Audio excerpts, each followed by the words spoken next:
Elle est dure, cette parole de l'Évangile. Il y aura des pleurs et des grincements de dents. Je ne sais pas d'où vous êtes. Pourtant, lorsque nous demandons à Jésus « Est-ce qu'il y aura beaucoup de monde dans le paradis ?», nous lui posons la seule question importante, c'est « Est-ce que moi j'y serai ?» Vous savez, même dans la chanson où « On ira tous au paradis », à la fin il dit « Toi et moi surtout, moi j'irai ». C'est pas faux parce que la seule personne dont on peut être sûr, c'est nous. Le voisin, peut-être que sous des apparences charmantes, peut-être qu'il déteste Dieu au plus profond de son cœur, ou peut-être qu'au contraire, il s'agit d'une personne qui réjouit le cœur de Dieu. Sainte Marguerite Marie Alacoque, vous savez, la voyante de Paray-le-Monial, qui au XVIIe siècle a développé en France et dans le monde le culte du Sacré-Cœur de Jésus. Sainte Marguerite Marie Alacoque, un jour, a demandé à Jésus « Quelle est l'âme qui te réjouit le plus au monde ?» Jésus n'a pas donné le nom d'un grand prédicateur, d'un grand évangélisateur, ni même de quelqu'un qui allait être canonisé peu de temps après, non. Il a donné le nom d'un maître des novices complètement inconnu, au fin fond d'un monastère perdu dans la campagne d'un pays européen. Nous-mêmes, la seule personne que nous connaissons, c'est nous. Mais qu'est-ce que ça veut dire ? Il y aura des pleurs et des grincements de dents, alors que de l'Orient, de l'Occident, du Nord et du Midi, ils viendront prendre place au festin. Nous nous disons, mais Seigneur, à quoi ça sert de s'être levé le dimanche matin pour venir à la messe si le simple fait d'assister à la messe n'est pas une garantie ? Vous savez, dans le diocèse de Rouen, une tradition ancienne voulait qu'on lise l'Évangile tourné vers le nord. Pourquoi ? Parce que c'était du nord que venaient les hordes barbares qui venaient pour piller, vous savez, toutes les destructions de villes, d'abbayes, etc. Puis ils ont fini par s'installer ici. C'est normand. Quel a dû être le sentiment de nos ancêtres en entendant cet évangile ? Vous serez jetés dehors, alors on viendra de l'Orient, de l'Occident, du Nord et du Midi, en entendant ce Nord et se dire « mais il y a peut-être des barbares qui prendront leur place au paradis, alors que moi, je n'y serai pas ». Pourquoi est-ce que Jésus est aussi dur lorsqu'il nous parle du paradis ? Ce n'est pas pour nous faire souffrir, et la deuxième lecture nous le rappelle bien. Les parents qui sont obligés quelquefois de faire des gros yeux à leurs enfants ne le font pas pour le plaisir de les faire souffrir, mais pour leur permettre de se détourner de leurs fautes.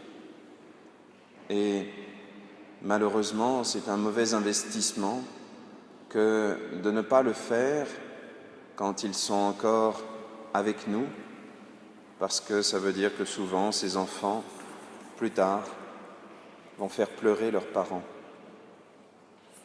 Et justement, pour éviter ces pleurs et des grincements de dents, Jésus nous invite, dès aujourd'hui, à entendre ces leçons.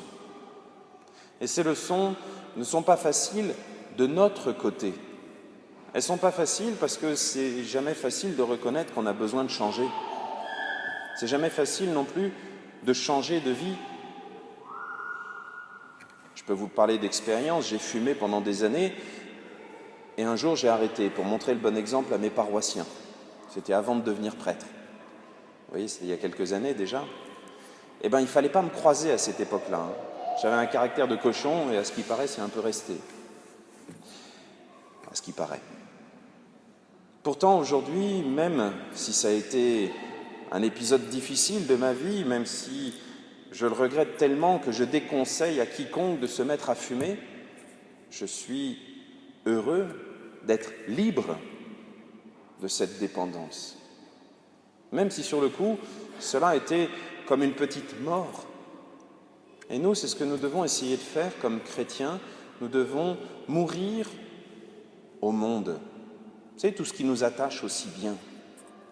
Tous ces petits plaisirs qui sont bons en eux-mêmes, mais lorsqu'ils deviennent nos maîtres, font de nous des esclaves. Oui, nous devons mourir au monde, c'est-à-dire choisir le seul qui demeure et qui demeurera toujours, Jésus.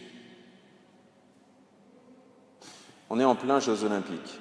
Il y a des athlètes qui acceptent de ne pas avoir de vacances, de week-ends, de jours fériés, et qui tous les jours vont passer des heures à s'arracher à eux-mêmes pour pouvoir éventuellement gagner une médaille.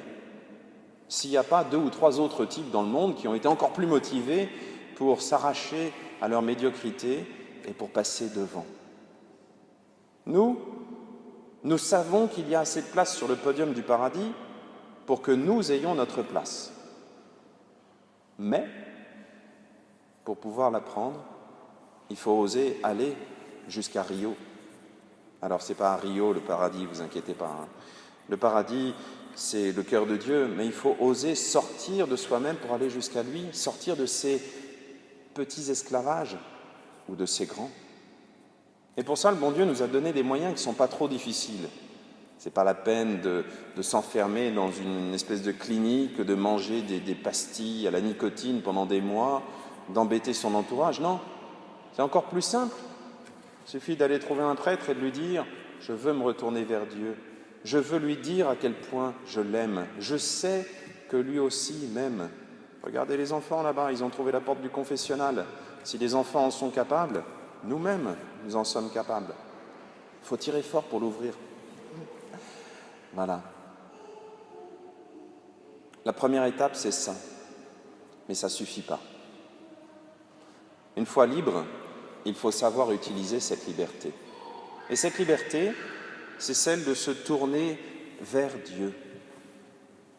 Pour ça, nous pouvons le faire soit comme on le fait ce matin en venant à la messe, mais pas d'extérieur seulement, de l'extérieur et de l'intérieur, en disant à Dieu, Seigneur, je veux te suivre, je veux te donner ma vie.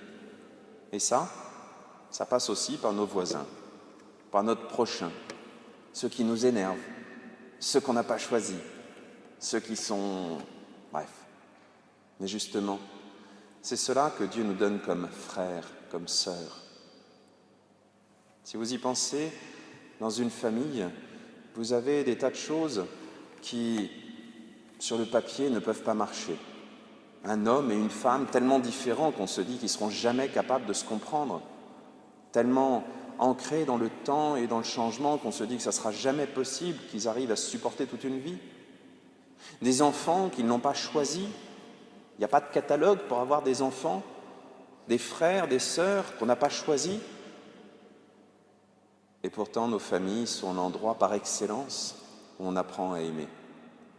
Eh bien, le bon Dieu nous donne exactement la même chose ici, dans une église qu'on n'a pas choisie comme épouse et qui pourtant nous est offerte, avec des frères, des sœurs qu'on n'a pas choisis et qui pourtant sont nos frères, nos sœurs, puisqu'on appelle tous Dieu notre Père. Alors c'est ici, avec eux, par eux-mêmes, que nous voulons choisir d'utiliser notre liberté en disant à Dieu, Seigneur, c'est avec toi que je veux passer l'éternité et avec eux aussi. Que Dieu nous aide et, puisque nous ne sommes pas loin de la rentrée, que ça soit notre bonne résolution de la rentrée, d'être capable de nous rechoisir chaque instant, de dire à Dieu, Seigneur, je veux passer l'éternité avec cette Église que tu m'as offerte. Amen.